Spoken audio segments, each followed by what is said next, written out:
Hello, Darklings! So today is a chance for me to showcase a small part of my DVD collection and give you a good, kind of sort of chronological history of Gothic horror in cinema. So I've had people that have asked about this and I didn't really know how to address it, and then I had an idea, and hopefully this will be cohesive enough for you to be able to follow.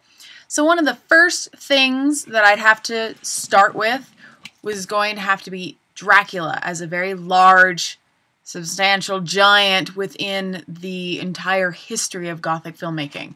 So, I mean, first there's Nosferatu. This DVD copy is kind of wonky, but this is supposed to be Symphony of Horror, the first one from 1922.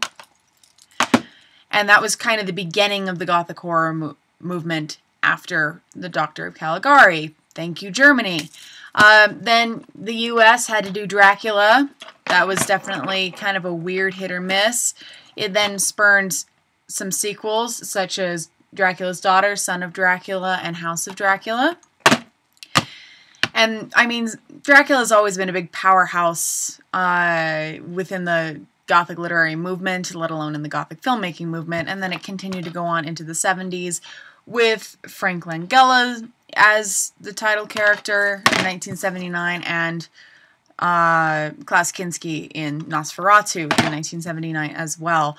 And then you also have Bram Stoker's Dracula from Francis Ford Coppola. That definitely is one of the pinnacles of modern Gothic filmmaking in that it has a lot of beautiful attentions to detail, which is then very heavily mocked in Mel Brooks' Dracula Dead and Loving It. Then, of course, you have the very ridiculous but still somehow entertaining Dracula 2000 that keeps up with a lot of those Gothic elements, but is actually just total trash. I love it, but it's total trash. Up until modern times when you get Dracula Untold, which is not as bad as I feared. It's not the best, but has some amazing attention to detail in costuming and all this crazy stuff that definitely keep up with the Gothic filmmaking tradition.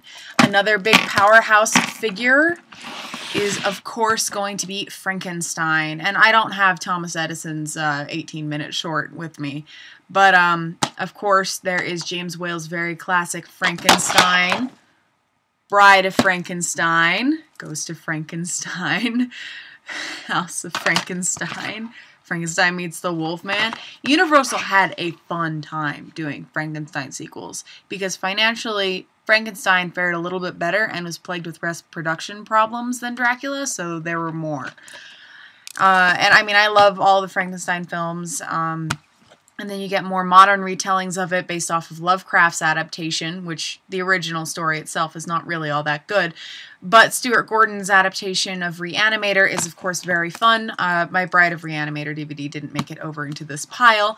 Then you have pretty much the only accurate film adaptation I've ever seen, directed by, I think it's Kenneth Branagh, whatever, the guy who played Frankenstein in this, with a very young Helena Bonham Carter and Robert De Niro as the monster, and it's one of the few times in which the monster has the vocal capacity he's supposed to have in the original novel, because the original novel is very fantastic.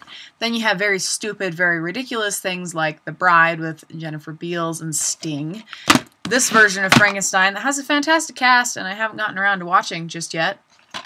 I mean, it's got William Hurt, Donald Sutherland, and Julie Delpy in here, so that's fun.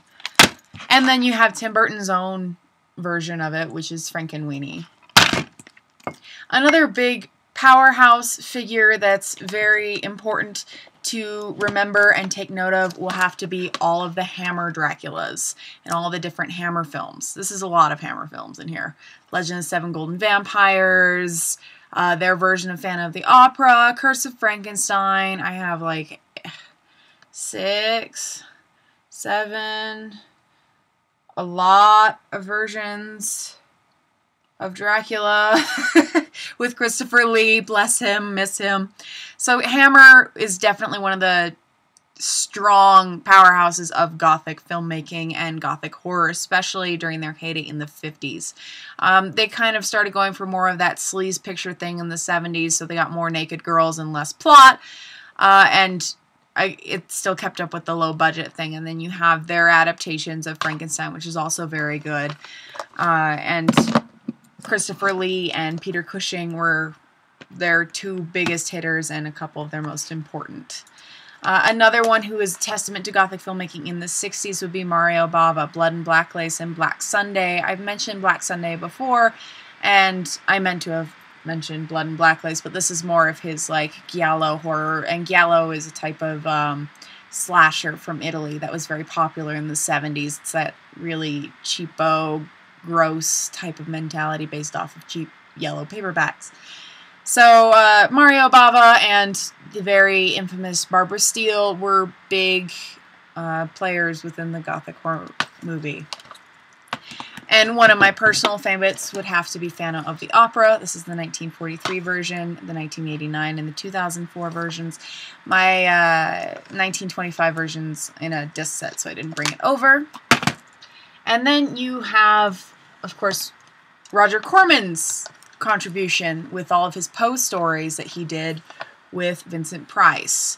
So, House of Usher, Haunted Palace, what else is in here? Tower of London, Tomb of Ligeia, An Evening of Edgar Allan Poe, Pit and Pendulum, Mask of the Red Death, Premature Burial, Tales of Terror, The Raven.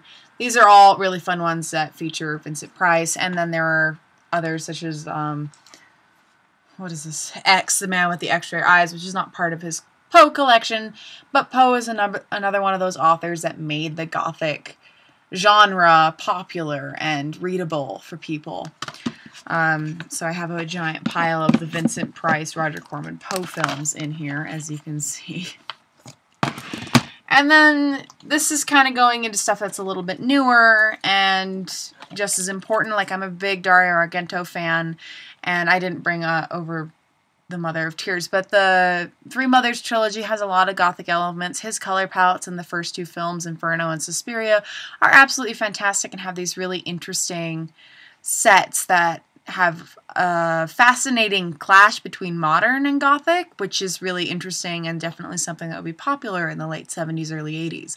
This is from 1977 and 1980, respectively.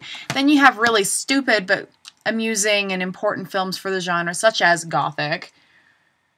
Oh, goodness, this is a hot mess, but this is pretty much about the night that Mary Shelley wrote Frankenstein and all the crazy antics that happened there. And this is part fact, part fiction. It's a very artsy type of film, but is a good sort of staple for the Gothic horror. And then for newer styled ones, and ones that I've mentioned many times, because it's one of my staple films that I talk about all the time, is The Hunger. And that has a lot of those Gothic trappings with the cool tones and the vampires being a big favorite. Then you also go back to Italy again with The Cemetery Man. This is a very strange film, and with its really beautiful settings and all of the creature effects and stuff, definitely fits in within the Gothic mold. Then you have what isn't the same type of Gothic, but still has its own kind of tragedy story and is well beloved by the Gothic subculture, which would be The Crow. And again, going with the old world type of horror and going off of all these primal fears that was popular in Gothic literature, which would be The Craft, because witchcraft was definitely something that was feared and talked about. Then you have the stupider discount male version from 2004, The Covenant, which I watched mostly to laugh at because it doesn't make any fucking sense. Then you have some that continue to go with that filmmaking style that is very dark and broody and has limited palette and very romantic style costuming, which would be Twixt from Francis Ford Coppola. He seems to understand Gothic filmmaking a lot more than he lets on, because this movie was very pretty and interesting. With it, again, the muted color palettes, especially anything that has a cooler tone, primarily blue, like the Underworld series, also goes within that Gothic filmmaking tradition. Then the most recent one in this pile would be Byzantium from Neil Jordan. And he loves doing vampires and werewolves, apparently, if he does stuff like Company of Wolves and Interview with the Vampire, which, again, I forgot to bring over, since the case on that one doesn't really exist. So, vampires, mad scientists, castles, gloomy atmospherics, long drapey gowns, all this type of dark romanticism is what makes the Gothic literary genre and the Gothic filmmaking genre. When you incorporate castles, maidens in distress, and all these particular tropes, then you pretty much have a Gothic thriller or a Gothic horror novel, especially if you introduce lots of bloodshed. So, now that you've seen a few of my movies, this barely made a dent in my shelf, to be honest. Ugh. Anyway, I hope these give you some ideas of what the Gothic horror genre is in film. Till next time, Darklings.